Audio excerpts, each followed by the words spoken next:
Can I get all of the achievements in the Borderlands 3 DLCs? After getting all of the achievements in the base game of Borderlands 3, I've now taken upon the challenge of getting all the achievements in the DLCs. There are 4 different DLCs that have been added to this game, each of them being slightly different and having their own set of achievements. I'll be going through every single one of these DLCs, completing them and getting all of the achievements. Before starting this video, please like and subscribe and give any comments on any recommendations on how I can make these better. It was now time to enter the first DLC. The first DLC that I chose was Moxxi's Heist of the Handsome Jackpot. Although Handsome Jack is already dead, he still has a massive casino out in space. This casino is called the Handsome Jackpot. Moxxi has decided that she wants to raid the casino and claim its riches for herself. This is where we step in to assist her with this. Although Jack is dead, the casino has not been abandoned. It's being staffed by loader bots and patrons that were trapped in the casino when Jack has died, essentially going feral. This is all being run by the mental pretty boy who lords over everything within. The first achievement I got in this DLC was Shoe Money Tonight. Whilst making my way to the centre of the casino, I found a doorway that said VIP only. These are scattered around the entire casino and you can pay money to go through. In these are better loot than you can find in other areas, as obviously it's the VIP area. In there is a chest where you can essentially play blackjack, and if you win, you unlock the chest. This was the first one that I found and I managed to get 21, which is blackjack, meaning that I got the achievement Shoe Money Tonight. Similar to the main game, there are crew challenges in each of the areas of the casino. One of these is to sabotage all statues for a character called Ember that you find, and the other is to destroy all of Mr. Torg's hot sauces. For completing both of these challenges, you get the achievements Firebug and Scovillian. After continuing to play through all the main missions and completing all the side missions, I was able to find both of the remaining ones of these. After destroying both of these, I got the achievements Firebug for destroying all of the statues, and Scovillian for destroying all of Mr. Torg's hot sauces.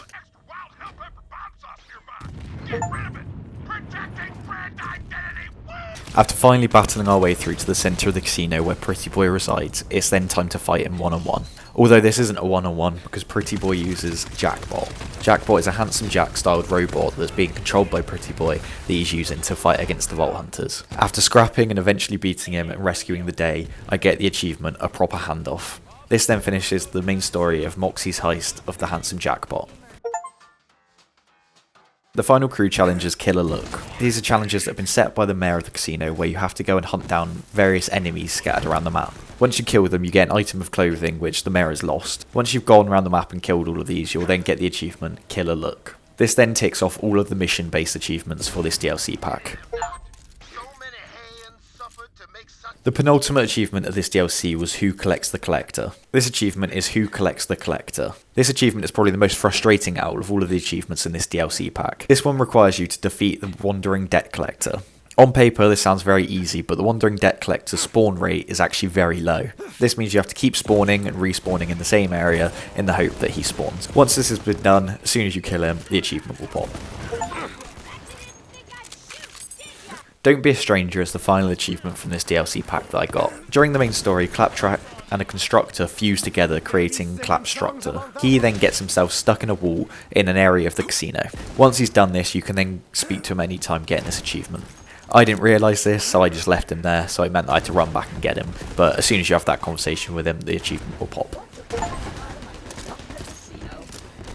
This DLC pack I thought was really good and really good fun. It was really cool to see Handsome Jack again because he's definitely one of the better characters in any of the Borderlands games. The missions are fun, the crew challenges are decent, and it's not too much of a grind either to get all the achievements in it. This was a very good place to start for the DLCs and made me look forward for the remaining 3 that I needed to complete. Next up was Guns, Love and Tentacles, the marriage of Wainwright and Hammerlock. This DLC follows Hammerlock and Wainwright Jacobs' marriage on the distant frozen world of Ixloragos. This DLC heavily features Gage from Borderlands 2 and Claptrap, who are invited to the wedding too. Unfortunately, as all things goes in Borderlands, the wedding doesn't go quite right and Wainwright Jacobs gets possessed by some freaky monster cult leader thing. After meeting up with Gage and some of the other guests, including Claptrap on the frozen planet, we make our way towards the lodge where the venue for the wedding is being held. After getting here and meeting Wainwright Jacobs and Hammerlock, we get the achievement Party's Still On. This is the start of the main story of the DLC. After Wainwright Jacob gets possessed by this cult leader, we now have to try and find a cure to make him sane before the wedding. One of the routes that's explored is hunting down Wendigos. The hope is that by killing them we can get a bit of an understanding of the magic that is being used to possess Jacobs. After hunting down this Wendigo, by following him through caverns and caves, we finally fight up against him, and after killing them, we get the achievement, Older Than the Trees.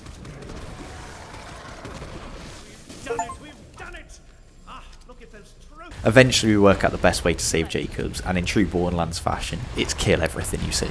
We finally locate the cult leader responsible for possessing Wainwright Jacobs in the first place, and hunt her down.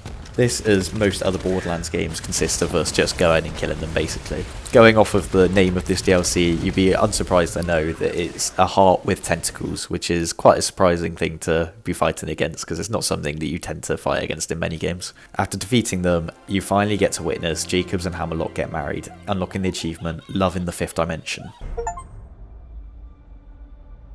Similar to some of the other DLCs in the main game, you get an achievement for completing all crew challenges and side missions on the planet. I'm pretty sure this happens in the other DLCs coming up, so you'll see achievements similar to this in this video. After completing the final side mission, I did get this achievement, and the achievement's called Industrious in the Face of Cosmic Terror. Next up was time to go after the collectible related achievements. Annoyingly for this DLC, you've got to find all of the echo logs scattered around the map. Unlike the crew challenges, these don't actually pop up on your map, so require you to properly search every area to find them. They do add a cool bit of extra story to the DLC, which is fun to listen to, but generally it is quite annoying to do so. Once you've collected all of the echo logs, you will get the achievement Whispers on the Wind. In this DLC, there are 4 rare spawns scattered across the different locations on the planet. As you can tell, I'm not even going to try and say what the planet's name is anymore because I'm absolutely butchering it. Once you've located all 4 of these spawns, you then have to kill them. I think they're all related to the different elements, and they can be quite difficult to find and kill. Once you've done this, you will get the achievement, A Hunter Through and Through. Another frustrating achievement within this DLC, which is something I think I've said a couple of times now, and will say again after this one, is I'm floundering up here. This requires you to listen to 25 fish jokes. Around the certain areas of the map, you'll find these sort of fish heads on the side of the walls that are like monuments that you can go and speak to, and it will tell you a joke. Annoyingly, each one of these will only tell you one joke, so you have to reload and just keep doing it over and over again. It's a bit of a grind, but the jokes are sort of so bad that they're good, so it's not the end of the world to do, but it is just a bit annoying. The final achievement in this DLC that I got was Good One Babe. To get this achievement, you have to watch Deathtrap, who is Gage's bot, kill 50 enemies. This doesn't sound too tricky in principle, but when you realise that you only fight alongside Deathtrap a couple of times, it can become a bit annoying. I didn't realise this was an achievement whilst I was playing through the game, so whenever I was fighting alongside Deathtrap, I was just killing all of the enemies. This meant that once I finished the campaign, I had to restart it and do the first bit over and over again, just sitting off to the side, letting Deathtrap get as many kills as possible. Eventually, after restarting and doing this for a little while, I finally got the achievement, finishing off this DLC. Overall, I think this is a good DLC. For me, it wasn't quite as good as the previous one, but I think that's because of the achievements being a lot more grind-based. The story's good fun, and the setting's decent, and I quite like the sort of HP Lovecraft style that they've gone for this one. I would definitely recommend it still, because it's just more Borderlands, and you get to see some of your favourite old characters that you haven't seen for a little while again. It was now time to move on to the next DLC. Bounty of Blood was the next DLC that I played. This is set on the planet of Gehenna and is sort of a Wild West story. This is very different to anything Borderlands related before, so it was very interesting to look at. In this story, the Vault Hunters answer a sheriff's bounty from what remains of civilization on Gehenna. The Vault Hunters must defend the town of Vestige from a gang of outlaws known as the Devil Riders, who seek to use the company's leftover technology to take over what remains of Gehenna. Again, apologies if I've absolutely butchered the planet name, I'm not very good at all this stuff. After getting to the town of Vestige, we're attacked by the Devil Riders. We're able to fight off quite a few, but unfortunately there are just too many. They're able to kill the sheriff and eventually take the technology that is being protected by the town. After playing through this story mission, I get the achievement Stone Cold Killer. The next task was to hunt down information on where this technology might have disappeared to. Whilst pursuing this information, we find our way to some sort of bathhouse that's being controlled by the Devil Riders. After making our way through the bathhouse, fighting through all of the Devil Riders that are located there, we come across the main man, Cormash. Obviously, as it's Borderlands, a fight ensues, and once we get the better of him, we get the achievement, It's a Wash. Some of the information that we get is that the technology is being transported via train. After learning where the train's going to go past, we cause a little bit of demolition which causes the train to go off of its tracks. Unfortunately, when the train does go off of its tracks, it wakes up one of the local beasts. This beast is Bellic Primus. As in Borderlands, no beasts seem to be friendly, so a fight ensues. Once you're able to get the better of this beast and beat them, you'll get some good loot as well as getting the achievement Getting Off Track.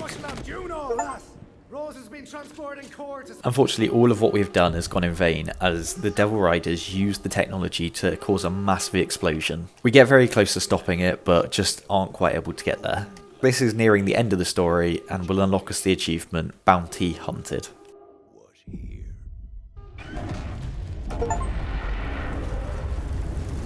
The explosion that is caused unfortunately has woken up another beast. This time it is called the Ruiner. This is another big monster styled fight that are very similar to sort of the Vault monsters in the main games of Borderlands. It's a good fun fight and there's good sort of phases within it. It's a bit annoying when it goes underground because you can't really seem to do any damage, or I can work out how to do any anyway. Once you've then finished this mission, this is the main story of this DLC completed. Alongside the achievement that pops for completing this, which is Ruin on the Horizon, you also get a nice little locker full of loot that you're free to open. All things told. Funny thing. After finishing all of the main stories, it was time to mop up all of the side missions that I had left to do. These are actually really good fun, and yeah, I definitely recommend doing them even if you're not trying to get all the achievements, as it's a good variation of stuff. Once you've done this, you'll get the achievement Helpful Hunter. The crew challenges on this planet are very similar to the other sort of planets and DLCs and main game really. It takes a bit from each of them. Some of them consist of similar to like the Typhon logs from Borderlands 3 where you have to find certain areas and it unlocks like a mega chest somewhere else in the map. Hunting down mythical beasts and hunting down bounties that have been set on different criminals hiding out in the area. Once you've done all of the crew challenges, you'll get the achievement. That's quite challenging, but then also because I'd done everything else up to that point, I got the achievement How the West Was Done for basically completing every aspect of this DLC. I really like this bit of DLC. It's a cool setting, the sort of crew challenges and the main story, they're all just really good fun. I think, again, the setting just adds to it, it's very different, and I think it's just a really well written story. I think it's definitely one of the better ones from the DLCs that you can get in this game, but then again, they're all pretty good, so I don't think you go wrong getting any of these, to be honest. It was now time to move on to the last DLC that I've got remaining. The final DLC pack was Psycho Krieg and the fantastic Fuster Cluck. That's Fuster Cluck, not anything else. This DLC follows Tannis, who has been studying the minds of psychos of Pandora and believes she has found a common thread with every single one of them, something mysterious and elusive that she's dubbed Valhalla. The vast majority of psychos are none too thrilled to have their minds probed and studied, so Tannis has turned to the Crimson Raiders' resident psycho friend Krieg to find her answers. Now the Vault Hunters are tasked with entering, experiencing and surviving with Krieg's fractured mind. After getting into Krieg's mind, fighting our way through many psychos that seem to be blocking us, we meet up with Psycho Krieg and Sane Krieg. After having a quick chat with them to understand the ongoings in their mind, we get the achievement Meet and Greet. It turns out very quickly, which I think everyone already knew anyway, that Krieg's mind doesn't make the most amount of sense. This is then confirmed when a bunch of the Vault Hunters' evil versions turn up and we have to fight against them. After beating a few of them, we then come across Evil Lilith, who's causing some real issues in Psycho Krieg's head. After we fight against her and beat her, we get the achievement The Blast and the Furious. It turns out that these main enemies are protecting Valhalla and stopping us from entering it ourselves. This means that we have to go by taking out each of these and getting an artifact that enables us to get into Valhalla itself. The next one of these enemies is for some reason a train. As I said previously, not a lot makes sense in Psycho Krieg's head, so again, expect the unexpected. This train is called the Locomobius, and once you kill it, you get the achievement Brain Pain Train Slain. One of the other memories that we enter is sort of the origin of why Psycho Krieg is the way that he is. It turns out that he was heavily experimented on by a doctor, and we sort of have to relive these memories through what Psycho Krieg can remember. After living through a lot of these traumatic memories that he experienced, we then come across the doctor, who's called Dr. Benedict. As you can expect, he's a bit of a mad doctor and is doing some awful experiments on many psychos, making them the way they are. Obviously, it's only right in Borderlands that we kill him. After this has happened, we get the achievement Trauma Center. Now that we'd collected all the artifacts, it was time to attempt to open Valhalla.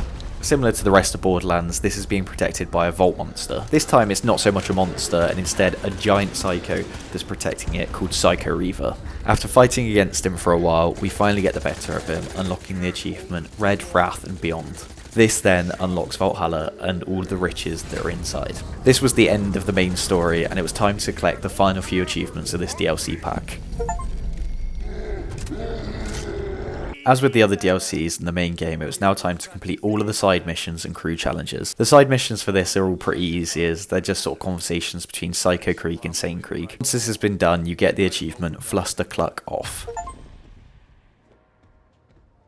The final achievement for this DLC pack was Ye Who Enters. The description of the achievement makes it sound like as soon as you enter the gates of Valhalla, it will unlock, but unfortunately that's not the case. Scattered around from the entrance of Valhalla throughout, there are little squares that are just all over the place, and if you shoot each of them, it'll unlock a secret area. Unfortunately, I can't show it in this video because it would just take too long, but you can find tutorial videos all over YouTube that show you the right order to do it and where all of the things are located. Once you've done this, you'll get the final achievement, and you'll get even more loot than you can possibly imagine. Thank you for watching this video on how I got all of the achievements in all the DLC packs in Borderlands 3. Overall, it was really good fun, and if anything, it was probably more enjoyable than the main game of Borderlands 3 because the story is actually much better. I would highly recommend playing the DLCs if you haven't, and it's pretty cheap now because the game's quite a few years old. I would say the Psycho Krieg DLC is probably my favourite out of the bunch just because it's sort of that wacky Borderlands feel and it's just really good fun. My least favourite is probably the Jacobs and Hammerlock marriage one just because it was a bit gloomy and the achievements were quite grindy towards the end, so sort of took some of the enjoyment out of it, but it's still a very good DLC. Once again, thank you very much for watching, and if you haven't already, I'd really appreciate the subscription or a like or comment. It just really helps with making these videos, so I appreciate it. Thank you.